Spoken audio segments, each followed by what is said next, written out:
உங்களுக்கான இன்றைய பிரபஞ்ச வார்த்தை.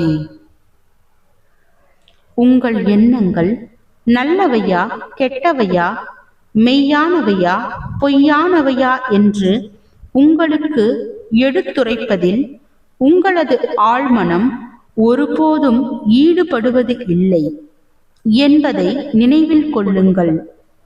அது உங்கள் எண்ணங்கள் மற்றும் யோசனைகளின் இயல்பிற்கு ஏற்றவாறு செயல்விடை அளிக்கும்.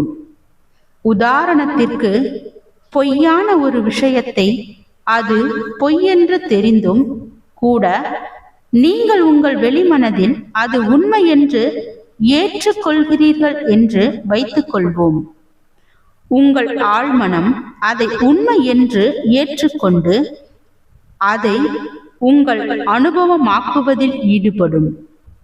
ஏனெனில் உங்கள் வெளிமனம் அதை உண்மை என்று ஏற்கனவே ஏற்றுக்கொண்டு விட்டது என்பதால். வாழ்க வளமுடன்.